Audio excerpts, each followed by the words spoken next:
ஏங்க உங்க கட்சியே ஒரு ரசிகர் மன்றமா தானே இருக்குது. அதுக்கப்புறம் போயிட்டு நீங்க சினிமா பத்தி பேசாதீங்க அப்படின்னு அறிவுறுத்தல்னா இதெல்லாம் பேத்தலா இருக்குது. இது இந்த சினிமாவை நம்பி தானே நீங்க அரசியலுக்கே வந்துக்கிறீங்க. உங்க பின்னாடி வந்தவங்க எல்லாம் யாரு, உங்களை பத்தி என்ன தெரியும், உங்க கொள்கை என்னன்னு அவங்க கிட்ட கேளுங்க. சினிமாவில் நீங்க பேசின பஞ்ச் டயலாக், அதுக்கப்புறம் நீங்க ஆடின டான்ஸ், போட்ட ஃபைட், இதை வச்சு தானே உங்க பின்னாடி வந்துக்கிறாங்க. அப்புறம் வந்து சினிமாவை பத்தி பேசாதீங்க அப்படின்னா இப்போ சரி, முதலமைச்சர் ஒரு ட்வீட் போட்டுக்கிறாருல, சிபிஎஃப்சியை வந்து ஆயுதமா பயன்படுத்துகிறாரு, அப்படியே சொல்ல வேண்டியது தானே. ஏன் சொல்ல மாட்டீங்க? உங்க கொள்கை எதிரி தானே பாஜக. எதுக்குமே நாங்க வாய் திறக்க மாட்டோம். எல்லாம் பின்னாடி இருக்கவங்க எல்லாம் ஏதோ எப்போது சொல்லுவாங்க. அதுக்கப்புறம் கடைசியா ஒரு 30 நாள் 40 நாள் 50 நாள் 60 நாள் கழிச்சு பேசுவோம் அப்படின்னா இது சினிமாலேயே வேலைக்கு ஆகாது. கிளைமேக்ஸ்ல அங்க ஏதாவது நடந்துட்டு இருக்கும்போது கபால்னு வரணும் ஹீரோ, கடைசியில வருது வந்து போலீஸ். நீங்க போலீஸாவே இருந்தீங்கன்னா அப்புறம் எப்போ ஹீரோ வருது அரசியல்ல? தாவேகா வந்து நீங்க என்ஆர்ஓடைய பி டீம் அப்படின்னு சொல்றீங்க. அவங்க ரெண்டு பேருக்குள்ள பிரச்சனை அப்படின்னு போது என்ன சொல்லுவீங்க? பார்த்தீங்களா, அவங்க பங்காளி அங்காளி ஒருத்தர் அடிச்சுக்கிறாங்க அப்படின்னு தானே நீங்க சொல்லணும். அப்போ இது ஜனநாயகனுக்காக கொடுத்த குரல் அப்படின்லாம் எடுத்துக்க முடியாது. பராசக்தியில மேபி ஏதாவது கட் பண்ணிருக்கலாம், அதுக்காக சொல்றதா தான் எடுத்துக்க முடியுமே தவிர ஜனநாயகனுக்கு குரல் கொடுக்கறதுக்குன்னு காங்கிரஸ் குத்தகை எடுத்துக்கிறாங்க. காங்கிரஸ்ல இருந்து நிறைய குரல் ஒலிக்கின்றது. ஐயோ இப்படி பண்றாங்களே, தாவேகா விஜய் கடைசி படம் ஜனநாயகன் அப்படின்லாம் சொல்லி நிற்கிறாங்க. விஜய் ஏதாச்சும் சொன்னாரு? விஜய் தரப்புல இருந்து இந்த கருத்துக்களும் சொல்லப்பட்டது. அவர் படம் தானுங்க. ஏங்க எல்லாத்துக்கும் இப்படிதான், இவ்வளவுதான் உங்க டக்கா. எப்பதான் நீங்க வந்து அரசியல்வாதியா நடப்பீங்க? இவர் தானே ஹீரோ. இவர் என்ன சொன்னாரு? இப்ப ஹீரோன்றதையும் தாண்டி அரசியல்வாதி அடுத்த முதல்வர்னு சொல்லிருக்கிறாங்கல்ல, கருத்தே சொல்ல மாட்டாரா? இல்ல இன்னும் அந்த A4 வரலையா? எப்பதான் கருத்து சொல்லுவீங்க? இவர் மற்றவங்களெல்லாம் வந்து ஊழல், குடும்ப ஆட்சி, நாட்டை சுரண்டுறாங்க அப்படின்னு சொல்லி நிற்கிறாரு. இவர் பண்ணதுக்கு பேர் என்ன? அதாவது நான் பண்ணலன்னு சொல்லலை இவங்க, ரைட்டா? நாங்கள் கரெக்டாக வரி கட்டிக்கிறோம், கணக்கு காமிச்சிக்கிறோம், அதனால நீங்க போட்ட கணக்கு தப்பு, பெனால்டி தப்புன்னெலாம் இவங்க யாரும் சொல்லலை. லேட்டா போட்டுக்கிறீங்க. இவங்க தான் வந்து நாட்டை திருத்த போறாங்களாம். ஒரு சினிமாவில் நடிக்கும் போதே கணக்கு காமிக்காம நாட்டை ஏமாத்தணும்னு நினைக்கிறவங்க ஒன்றும் உங்ககிட்ட சிஎம் பதவியெல்லாம் கொடுத்தா என்ன பண்ணுவீங்க? நீங்க அப்படியே ஒட்டுமொத்தமாக கொண்டு போய் அடகு வச்சிருவீங்க போலகுது. கவர்மெண்ட் வருமானத்தை கூட நீங்க கணக்கு காமிக்க மாட்டீங்க போலகுது. இதுதான் உங்க நேர்மையா? என்னங்க இதெல்லாம் எப்படிங்க நீங்க முட்டு கொடுப்பீங்க? இதுக்கு யாராவது தாவேகால வந்து பதில் சொல்லுங்க. ஏங்க அவர் வந்து நான் இன்கம் டேக்ஸ் ஏமாத்தலன்னு ஒரு வார்த்தை சொல்லுங்க. என்னென்னவோ சொல்றாங்க, தற்கூறின்றாங்க, மேலே ஏறாங்கன்றாங்க. இதை சொல்ல வேண்டியதானே அவங்க. அரசியலுக்கு வரத்துக்கு முன்னாடியே இவ்வளவு ஃப்ராடு பண்ணிருக்கிறீங்க, நீங்க வந்தீங்கன்னா என்ன பண்ணுவீங்க அப்படின்னு ஒரே அடி திருப்பி அடிக்க வேண்டியது தானே. ஏன் யாருமே வாயை திறக்கலன்னு எனக்கு தெரியல சிவா. முதல்ல இதுக்கு அவரை பதில் சொல்லுங்க. ஏன் வந்து கணக்கு காமிக்கல? இப்போ வந்து டிலே மட்டும் தானே சொல்லி நிற்கிறீங்க. அப்ப நாங்க பண்ணது வந்து ஏமாத்து வேலை அப்படின்றத ஒத்துக்கிறீங்களா? சொல்லுங்க. ஆமா, நான் வந்து சினிமா நடிகராக இருக்கும் போதே ஏமாத்தினேன், அப்ப நான் வந்து சிஎம்ஆ வந்தா என்ன பண்ணுவேன் அப்படின்னு சொல்லுங்க. நாங்களே ஓட்டு போடுறோம். இந்த படத்தை வந்து நீங்க டிலே பண்றதுனால என்ன சாதிக்க போறீங்க? எலெக்ஷன் அப்படின்றத வந்து சம்வார் இன் ஏப்ரல் வரப்போகுது. நீங்க என்ன பண்ணுங்க, படம் இப்போ ஜனவரியில் ரிலீஸ் ஆக வேண்டியது, ஜனநாயகன் பேர் வச்சிருக்கீங்க, அதை வந்து நீங்க ஏப்ரல்ல ரிலீஸ் பண்ணிக்காங்க. பண்ணிட்டு அப்ப ஏப் நாயகன் பேர் வைங்க.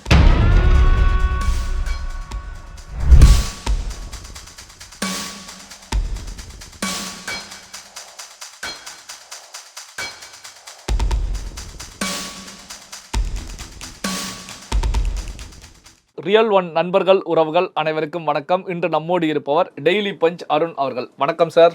வணக்கம் சிவா. காலையில சிஎம் அவர்கள் எக்ஸ் தளத்துல ஒரு பதிவை போட்டிருக்காங்க.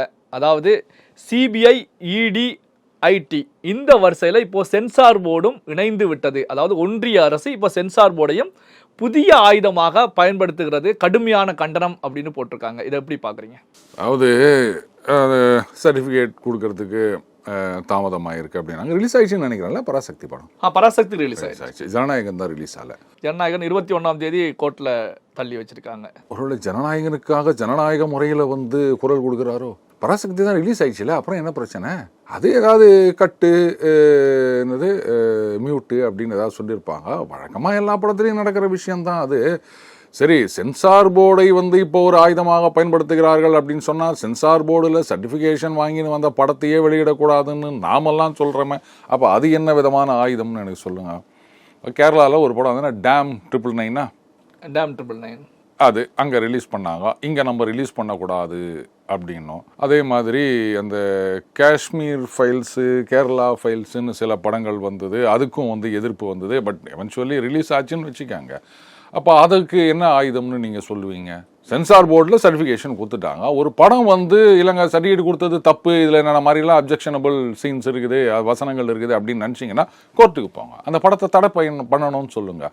அதை விட்டுட்டு இங்கே வந்து ரிலீஸ் பண்ணவே கூடாது அப்படின்னு சொல்கிறது சரின்னா அப்போது இதை என்ன சொல்லுவீங்க? சட்டப்படி நடக்கின்றது. ஒருவேளை பராசக்தி தான் ரிலீஸ் ஆயிடுச்சுல, என்ன பிரச்சனை? அதில் வந்து மியூட் பண்ண விஷயங்கள் ஆர் கட் பண்ண விஷயங்கள் அப்படின்னு ஏதாவது இருந்து அது வந்து இல்லைன்னு சொல்லியிருந்தா ரிவ்யூ போயிருக்கலாம். அதுக்கு எல்லாருக்கும் வந்து ஆப்ஷன் இருக்குல்ல. இப்போ என்ன அப்படின்னா, இப்போ பராசக்தி அதாவது ஜனநாயகன் படம் குறித்து இது போன்ற விஷயங்கள் உருவானதுல இருந்து சிஎம் அவர்கள் இது போன்ற ஒரு கண்டனத்தை தெரிவிச்சிருந்தாங்க அப்படின்னா வேறு கோணத்துல பார்க்கலாம். ஆனா பராசக்தி படம் வெளியான பிறகுதான் இது போன்ற ஒரு பதிவு வருகிறது அப்படின்னா இதை எந்த ஆங்கிள் பார்த்து? ரத்தம் தக்காளி சட்னி. ரத்தம் தக்காளி சட்னின்னா இப்படி ஜனநாயகன் வந்து தக்காளி சட்னி, எங்களுக்கு வந்தா ரத்தம், அப்படிதான் கணக்கு. அது இன்னைக்கு இன்னொரு ஆச்சரியம் பாருங்க. சரி, அது ஜனநாயகன் பத்தி பேசும்போது நான் சொல்றேன், இது ஆயுதமாக அப்படின்னா அப்போ முனை மொழிநிகழ்ச்சியில் ரிலீஸ் பண்ணிட்டாங்கல்ல, ஒன்றும் பிரச்சனை இல்லைல்ல. பராசக்தி தானே ரிலீஸ் ஆயிருக்கு, ஜனநாயகன் ரிலீஸ் ஆகல. ஜனநாயகனுக்காக நீங்க குரல் கொடுத்தீங்களா? அதை தான் நான் முதல்லயே கேட்டேன். ஜனநாயகனுக்காகத்தான் கண்டனத்தை பதிவு பண்ணியிருக்காங்க. அப்படியா? அதில் ஜனநாயகன் படம் அப்படின்னு ஏதாவது ஒரு வார்த்தை இருக்கு? ஒருவேளை விஜய் மேலே அவ்வளோ தாவேகா மேலே என்னங்க பாஜகவோட பி டீம் அப்படின்னு சொல்லிட்டு இது நான் திமுகவோட ஏ டீமா? அவங்க தான் பி டீம், ஒருத்தருக்கு அடிச்சுக்கிறாங்கன்னு விட்டுற வேண்டியது தானே. இப்போ நீங்களே சொல்லுங்களேன், இப்போ நீங்கள் வந்து தாவேகா வந்து நீங்கள் என்னாரோடைய பி டீம் அப்படின்னு சொல்கிறீங்க, அவங்க ரெண்டு பேருக்குள்ள பிரச்சனை அப்படின் போது என்ன சொல்லுவீங்க? பார்த்தீங்களா, அவங்க பங்காளி அங்காளி ஒருத்தருக்கு அடிச்சுக்கிறாங்க அப்படின்னு தானே நீங்கள் சொல்லணும். அப்போ இது ஜனநாயகனுக்காக கொடுத்த குரல் அப்படின்லாம் எடுத்துக்க முடியாது. பராசக்தியில் மேபி ஏதாவது கட் பண்ணியிருக்கலாம், அதுக்காக சொல்றதா தான் எடுத்துக்க முடியுமே தவிர ஜனநாயகனுக்கு குரல் கொடுக்கறதுக்குன்னு காங்கிரஸ் குத்தகை எடுத்துக்கிறாங்க. நீங்க அவங்க இதுல இல்ல, காங்கிரஸ் அப்படிங்கும் போதுதான் மாணிக் தாக்கூர் அவர்கள் சிஎம் அவர்களுடைய கருத்தை வரவேற்றதோட இன்னொரு முக்கியமான விஷயத்தையும் தெரிவிச்சிருக்காங்க. இதைத்தான் நாங்க ஆரம்பத்துல இருந்தே சொல்லிட்டு இருக்கோம்.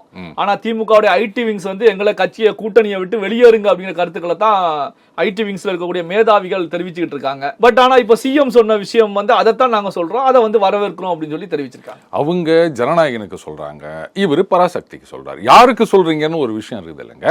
பராசக்தி தான் வெளியாயிருச்சு, பிரச்சனையே கிடையாது. சென்சார் போர்டு கொடுத்துட்டாங்க, படம் குறிப்பிட்ட தேதியில சொன்ன தேதியில வெளியிடப்பட்டு. சரி, காங்கிரஸ்ல வந்து பராசக்திக்கு குரல் கொடுத்தாங்களா? ஜனநாயகனுக்கு தானே குரல் கொடுத்தாங்க. ஆமா, ஜனநாயகனுக்கு கொடுத்தாங்க. பராசக்தி அந்த பிரச்சனையும் கிடையாது, அதனால குரல் கொடுக்கல. பிரச்சனை அந்த கட்டிங் ஓட்டிங், அது கூட கடைசி நேரம் வரைக்கும் இழுத்தடிச்சு தானே வந்தது பராசக்தி. முன்னாடியே எல்லாம் முடிஞ்சிச்சுங்க, அதை வந்து ரிலீஸ் பண்ணோம் அப்படின்ற மாதிரி இல்ல, கடைசி அந்த கிளைமேக்ஸ் வரைக்கும் டென்ஷன் வருமே படல்ல, அந்த மாதிரி தானே வந்தது. அப்ப அதுக்கே இவங்க குரல் கொடுக்கல, அந்த மாதிரி தான் இருக்கு. ஸோ இப்போ இவர் என்ன பண்றாரு, இது முதலமைச்சர் அவர்களுடைய ட்வீட்டை வரவேற்கல சிவா, குத்தி காமிக்கிறாரு. நாங்க வந்து இந்த படத்துக்கு குரல் கொடுக்கும் போது உங்க ஐடி விங்கெல்லாம் சேர்ந்து எங்களை வந்து இவங்கெல்லாம் வந்து காங்கிரஸ்ல இருந்து தாவேகா பக்கம் போனோன்றாங்க, கூட்டணிக்கு எதிராக பண்றாங்க, அப்படி இப்படி எல்லாம் சொல்லிட்டு இருந்தாங்களே. அப்ப நீங்களும் அதைத்தானே சொல்றீங்க. சிபிஐ அந்த central board of film certification அதை ஆயுதமாக பயன்படுத்துகின்றார்கள் அப்படின்னு நாங்க சொல்லும் போது அப்ப எங்களை எல்லாம் வந்து கழுவி ஊத்தினாங்க ஐடி விங்ல. இப்ப நீங்களும் அதையே சொல்றீங்களா அப்படின்னு இது தோழமை சுட்டுக்கும் மேல ஒரு குட்டு வச்சிருக்கிறதா தான் நான் பாக்குறேன். இல்ல, இப்போ வந்து விஜய்க்கு ஆதரவான ஒரு கருத்தா தான் முதல்வர் ஸ்டாலின் அவருடைய கருத்துக்களை பார்க்க முடியாது. என்னன்னா, ஜனநாயகனுக்காக மத்திய பாஜக அரசு சென்சார் போர்டு மூலமாக விஜயை பழிவாங்குகிறது அப்படிங்கிற நிலையில தான் ஒரு கருத்துக்களை முன் வச்சிருக்காங்க.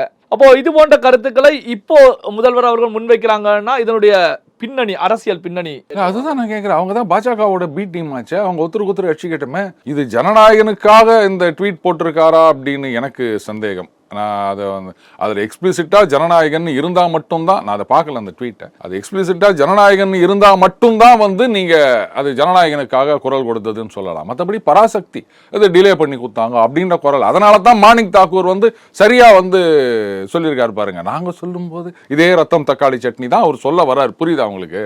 இல்ல, மாணிக் தாக்கூர் அவர்கள் ஜனநாயகன் அப்படிங்கறத குறிப்பிட்டே பேசியிருக்காங்க. முதல்வர் அவர்கள் ஜனநாயகன் அப்படிங்கிற வார்த்தையை பயன்படுத்தலைன்னாலும் இப்ப நடக்கக்கூடிய சென்சார் போர்டு சினிமா சம்பந்தப்பட்ட பிரச்சனை ஜனநாயகன் பிரச்சனை தான். அப்போ ஜனநாயகனுக்கான ஒரு கருத்தா தானே இது பார்க்கப்படுது. அப்படியா? எனக்கு ஒரு ஆச்சரியம் சிவா, தயவு செஞ்சு நீங்கள் எனக்கு இந்த கொஞ்சம் விளங்க வச்சிங்கன்னா நல்லாயிருக்கும். அதுக்காக 1000 பொற்காசெல்லாம் கொடுக்க முடியாது. ஜனநாயகனுக்காக பாஜகவில் ஒரு சிலர் ஏதோ குரல் குத்துக்கிறாங்க போல இருக்குது. அது என்ன குரல் குத்தாங்கன்னு தெரியல. அது சில பேர் கேட்டுனுக்கிறாங்க, எதுக்கு மெர்சல் மாதிரி பண்ணினுக்கிறீங்கன்னு. சரி, அது இருந்துட்டு போட்டோம். காங்கிரஸ்லேருந்து நிறைய குரல் வலிக்கின்றது. ஐயோ இப்படி பண்ணுறாங்களே, தாவேகா விஜய் கடைசி படம் ஜனநாயகன் அப்படின்லாம் சொல்லினுக்கிறாங்க. விஜய் ஏதாச்சும் சொன்னாரா? விஜய் தரப்புல இருந்து இந்த கருத்துக்களும் சொல்லப்பட்டது. அவர் படம் தானுங்க. ஏங்க எல்லாத்துக்கும் இப்படிதான், இவ்வளவுதான் உங்க டக்கா? எப்படி கடைசியா டேட் எல்லாம் குத்த பிறகு அதுக்கப்புறம் வந்த பிறகு ஒரு வீடியோ ரிலீஸ் பண்ணுவீங்களா? எனது படத்தை முடக்க நினைக்கிறார்கள். சரி, கமலஹாசன் வயசு வருதா? சரி, ஏதோ ஒன்று எப்போ தான் நீங்கள் வந்து ஒரு அரசியல்வாதியாக நடப்பீங்க? ஏன்னா எல்லாம் இப்போ என்ன நினச்சின்னுக்கிறாங்க, அந்த வேறு ஏதோ ஒரு படத்துக்கு பிரச்சனை வந்தப்போ, ஐயோ நானும் இதே மாதிரி நிற்கிறேன்னா, இப்படி போய் நின்ற ஃபோட்டோலாம் இருந்தது. அம்மா அவர்கள் அணிலாக இருப்பேன், ஞாபகம் இருக்கா?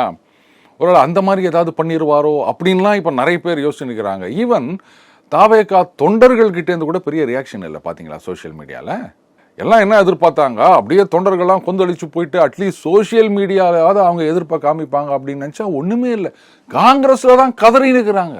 இதுதான் எனக்கு பெரிய ஆச்சரியமாக இருக்குது. எப்போ தான் விஜய் அவர்கள் ஸ்டேட்மெண்ட் கொடுப்பாரு, எப்படி படம் ரிலீஸ் ஆகி எல்லாம் முடிஞ்ச பிறகு அப்போ வந்து ஏதாவது ஒரு ஸ்டேட்மெண்ட் கொடுப்பாரா?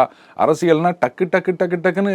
ஆனால் இது சினிமா சம்பந்தப்பட்ட விஷயம் அப்படிங்கிறனால தான் இந்த தயாரிப்பு நிறுவனமான கேவிஎன் ப்ரொடக்ஷனை பொறுத்த வரைக்கும் அவங்க கருத்துக்களை பதிவு பண்ணியிருக்காங்க. அதனுடைய தயாரிப்பாளராக இருக்கக்கூடிய வெங்கட் நாராயணா கூட ரசிகர்களிடத்தில் மன்னிப்பு கேட்டிருக்காங்க. எதுக்கு? படம் வந்து குறிப்பிட்ட தேதியில் ரிலீஸ் ஆகாமல் இருப்பதற்காக ரசிகர்களிடம் மன்னிப்பு. இல்லை, சில படம்லாம் ரிலீஸ் பண்ண பிறகு ரசிகர்கள்கிட்ட மன்னிப்பு கேட்கணும். இப்படி ஒரு படத்தை கொடுத்து உங்களை சரிங்க, அவர் தயாரிப்பாளர், அதெல்லாம் நீங்கள் விடுங்க. இவர் தானே ஹீரோ. இவர் என்ன சொன்னார்? இப்போ ஹீரோன்றதையும் தாண்டி அரசியல்வாதி, அடுத்த முதல்வர்னு சொல்லியிருக்கிறாங்கல்ல, கருத்தே சொல்ல மாட்டாரா? இல்லை இன்னும் அந்த A4 வரலையா? எப்போ தான் கருத்து சொல்லுவீங்க? இல்லை, தாவேக்காவை பொறுத்த வரைக்கும் இந்த சினிமா சம்பந்தப்பட்ட விஷயங்களை தாவேக்காவுடைய செய்தி தொடர்பாளர்கள் யாருமே பேசாதீங்க, ஏன்னா இது சினிமா சம்பந்தப்பட்டது அப்படின்னு சொல்லி ஏற்கனவே தாவேக்கா தலைமையிலிருந்து அறிவுறுத்தல் முன்வைக்கப்பட்டதா தான் செய்திகள் இருக்கிறது. ஏங்க உங்க கட்சியே ஒரு ரசிகர் மன்றமா தானே இருக்குது, அதுக்கப்புறம் போயிட்டு நீங்க வந்து அரசியல் பத்தி நீங்க சினிமா பத்தி பேசாதீங்க அப்படின்னு அறிவுறுத்தல்னா இதெல்லாம் பேத்தலா இருக்குது. இது இந்த சினிமாவை நம்பி தானே நீங்க அரசியலுக்கே வந்துக்கிறீங்க. உங்க பின்னாடி வந்தவங்க எல்லாம் யாரு? உங்களை பத்தி என்ன தெரியும்? உங்க கொள்கை என்னன்னு அவங்க கிட்ட கேளுங்க. சினிமாவில் நீங்க பேசின பஞ்ச் டயலாக், அதுக்கப்புறம் நீங்க ஆடின டான்ஸ், போட்ட ஃபைட்டு, இதை வச்சு தானே உங்க பின்னாடி வந்துக்கிறாங்க. அப்புறம் வந்து சினிமாவை பத்தி பேசாதீங்க அப்படின்னா, இப்போ சரி முதலமைச்சர் ஒரு ட்வீட் போட்டுக்கிறாருல, சிபிஎஃப்சியை வந்து ஆயுதமா பயன்படுத்துகிறாரு, அட்லீஸ்ட் அப்படியா சொல்ல வேண்டியது தானே? ஏன் சொல்ல மாட்டீங்க? உங்க கொள்கை எதிரி தானே பாஜக. எதுக்குமே நாங்கள் வாய் திறக்க மாட்டோம். எல்லாம் பின்னாடி இருக்கவங்கலாம் ஏதோ எப்போவாது சொல்லுவாங்க. அதுக்கப்புறம் கடைசியாக ஒரு 30 நாள் 40 நாள் 50 நாள் 60 நாள் கழிச்சு பேசுவோம் அப்படின்னா, இது சினிமாலேயே வேலையாகாது. கிளைமேக்ஸில் அங்கே ஏதாவது நடந்துட்டு இருக்கும்போது கபால்னு வரணும் ஹீரோ, கடைசியில் வருது வந்து போலீஸு. நீங்கள் போலீஸாகவே இருந்தீங்கன்னா அப்புறம் எப்போ ஹீரோவாக வருது அரசியலில்? இப்போ பார்த்தீங்கன்னா விஜயுடைய புலி படம் ஏற்கனவே வெளியான நிலையில் விஜய் அவர்களுக்கு 15 கோடி ரூபாய் பெறப்பட்ட விஷயத்தில் இன்கம் டேக்ஸை பொறுத்த வரைக்கும் ஏற்கனவே கோர்ட்டில் கேஸ் நடந்துகிட்டு இருக்கு. 2022-23 கேஸ் நடந்துகிட்டு இருக்கு. அதில் நீதிமன்றத்தை பொறுத்த வரைக்கும் ஐடி வந்து ஃபைல் பண்ணியிருக்காங்க, இன்கம் டேக்ஸ் டிபார்ட்மெண்ட் ஃபைல் பண்ணியிருக்காங்க. என்ன அப்படின்னா, காலதாமதமாக கேட்டாலும் ஆனால் வருமான வரிக்கு வந்து கட்ட வேண்டியது கட்டித்தான் ஆகணும் அப்படிங்கிற நிலையில் டாக்குமெண்ட்டெல்லாம் சப்மிட் பண்ணியிருக்காங்க. இந்த வழக்கு வந்து 23ஆம் தேதிக்கு தள்ளி வைக்கப்பட்டிருக்கிறது நீதிமன்றத்தில்.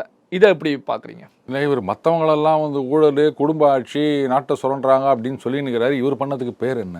அதாவது நான் பண்ணலைன்னு சொல்லலை இவங்க, ரைட்டா? நாங்கள் கரெக்டாக வரி கட்டிக்கிறோம், கணக்கு அமைச்சிக்கிறோம், அதனால நீங்கள் போட்ட கணக்கு தப்பு, பெனால்ட்டி தப்புன்னெலாம் இவங்க யாரும் சொல்லலை. லேட்டாக போட்டுக்கிறீங்க. இவங்க தான் வந்து நாட்டை திருத்த போகிறாங்களாம். ஒரு சினிமாவில் நடிக்கும் போதே கணக்கு காமிக்காமல் நாட்டை ஏமாற்றணும்னு நினைக்கிறவங்க ஒன்றும் உங்ககிட்ட சிஎம் பதவியெல்லாம் கொடுத்தா என்ன பண்ணுவீங்க? நீங்கள் அப்படியே ஒட்டுமொத்தமாக கொண்டு போய் அடகு வச்சிருவீங்க போலகுது. கவர்மெண்ட் வருமானத்தை கூட நீங்கள் கணக்கு காமிக்க மாட்டீங்க போலகுது. இதுதான் உங்கள் நேர்மையா? என்னங்க இதெல்லாம் எப்படிங்க நீங்கள் முட்டு கொடுப்பீங்க? இதுக்கு யாராவது தாவேக்கால வந்து பதில் சொல்லுங்க. ஏங்க அவர் வந்து நான் இன்கம் டேக்ஸ் ஏமாத்தலைன்னு ஒரு வார்த்தை சொல்லுங்க. திருப்பி என்ன சொல்கிறீங்க? லேட்டாக போட்டுக்கிறீங்க, 2 வருஷம் கழிச்சு போட்டுக்கிறீங்க. இதெல்லாம் ஒரு ஆர்கியூமெண்ட்டாங்க. இதெல்லாம் யாரும் கேட்க மாட்டாங்க, யாரும் பேச மாட்டாங்க. திமுகவில் கூட இதை பேச மாட்டேங்கிறாங்க. என்னென்னவோ சொல்கிறாங்க, தற்கூறின்றாங்க, மேலே ஏறுறாங்கன்றாங்க. இதை சொல்ல வேண்டியதானே அவங்க? அரசியலுக்கு வரத்துக்கு முன்னாடியே இவ்வளோ ஃப்ராடு பண்ணின்னுக்கிறீங்க, நீங்கள் வந்தீங்கன்னா என்ன பண்ணுவீங்க அப்படின்னு ஒரே அடி திருப்பி அடிக்க வேண்டியது தானே? ஏன் யாருமே வாயை திறக்கலன்னு எனக்கு தெரியல சிவா. முதல்ல இதுக்கு அவரை பதில் சொல்லுங்க. ஏன் வந்து கணக்கு காமிக்கல? இப்போ வந்து டிலே மட்டும் தானே சொல்லி நிற்கிறீங்க. அப்போ நாங்கள் பண்ணது வந்து ஏமாத்து வேலை அப்படின்றத ஒத்துக்கிறீங்களா? சொல்லுங்க. ஆமாம், நான் வந்து சினிமா நடிகராக இருக்கும்போதே ஏமாத்தினேன், அப்போ நான் வந்து சிஎம்மா வந்தால் என்ன பண்ணுவேன் அப்படின்னு சொல்லுங்க. நாங்களே ஓட்டு போடுறோம். இப்போ இந்த ஜனநாயகன் அப்படிங்கிற ஒரு விஷயமும் நீதிமன்றத்தில் நிலுவையில் தொடர்ச்சியாக போய்கிட்டே இருக்கு. படம் எப்போ ரிலீஸ் ஆக போகுது அப்படிங்கிறது 21ஆம் தேதி நீதிமன்றத்தில் வழக்கு வந்த பிறகுதான் தெரியும், தள்ளி வைக்கப்பட்டிருக்கு. இந்த பக்கம் புலி அப்படிங்கிற ஒரு விஷயத்திலையும் விஜய்க்கு வந்து ஒரு நெருக்கடி ஏற்பட்டு இருக்கு. ஸோ இப்படியான சூழ்நிலையில பார்க்கும்போதா இந்த ஜனநாயகன் பின்னணியில பாஜக இருக்கிறது அப்படின்னு எடுத்துக்கொள்ளலாமா? இது எனக்கு புரியல. திருப்பி தான் சொல்லிட்டு இருக்காங்க. Unless something serious is there. இந்த மாதிரி வந்து துஷார் மேத்தா அவர்களே அப்பியர் ஆக வேண்டிய அவசியம் கிடையாது. ஏதோ அங்கே குழப்பம் இருக்குது அந்த படத்தில். அதனால தான் வந்து அந்த ஒத்துரு வந்து இது இல்லைன்னு இருக்காரு, ரிவ்யூக்கு போனோம் அப்படின்னு. அதே மாதிரி அங்கே அவங்க அப்பீல் போகும்போது என்ன சொல்லியிருக்காங்க, அவங்களுக்கு ஆப்பர்ச்சுனிட்டி வழங்கப்படவில்லை, அவங்களுடைய ரிப்ளை என்ன, அவங்களுடைய ஆர்குமெண்ட் கொடுக்கறதுக்கு அப்படின்னு. இதுவும் எனக்கு புரியல. எப்படிங்க ஒருத்தருடைய கருத்து கேட்காமையே நம்ம இது பண்ணிட முடியுமா? இது நீதிபதி இப்படி சொல்லியிருக்கார், அந்த நீதிபதி அப்படி சொல்லியிருக்கார், அப்போ எது சரி அப்படின்னு சாதாரண மனுஷனுக்கு ஒரு குழப்பம் வருது இல்லையா? சரி விடுங்க, அது மாண்புமிகு நீதிபதி அவர்கள் அவங்களுக்கு தெரியாதது ஒன்றும் இல்லை, அவங்க ஏதோ ஒன்று தீர்ப்பு கொடுத்துருக்காங்க, அதெல்லாம் நம்ம கேட்க வேண்டாம், புரியலைன்னா கம்முன்னு போயிடுவோம். இப்போது இதுக்கு பின்னாடி பிஜேபி இருக்குது அப்படின்னு சொன்னால் எப்படி இந்த படத்தை வந்து ரிலீஸ் பண்ண விடாமல் இவங்க முடக்கிறாங்கன்னா, ஆல்ரெடி சில பேர் சொல்லிட்டு இருக்காங்க பாஜக பின்னாடி இருக்குது அப்படின்னு சில பேர் கிளப்பி விட்டுட்டு இருக்காங்க. நாளைக்கு வந்து அப்போ பாஜக அந்த அணியில் தாவேகா சேர்ந்ததுன்னா அவங்க தொண்டர்கள்லாம் என்ன யோசிப்பாங்க? பத்தியா மிரட்டி சேர வச்சுட்டாங்க, அவ்வளோதானா நம்ம தளபதி மெர்சல் ஆகிட்டாரா அப்படின்னு யோசிப்பாங்களா மாட்டாங்களா? இந்த நேரத்தில் அவர் எங்கே போய் கூட்டணின்னு சேர்ந்தாலும் அட்லீஸ்ட் அவங்க தொண்டர்கள் நினைக்காட்டாலும் எதிரணியில் இருக்கவங்களாம் சொல்லலாம். பார்த்தீங்களா, ஒரு படம் ரிலீஸ் ஆனோன்னா அன்னைக்கு போயிட்டு அம்மா முன்னாடி போயிட்டு இப்படி நின்றாரு, இன்னைக்கு அமித்ஷா முன்னாடி போய் நிற்கிறாரு அப்படின்னு சொல்லுவாங்க.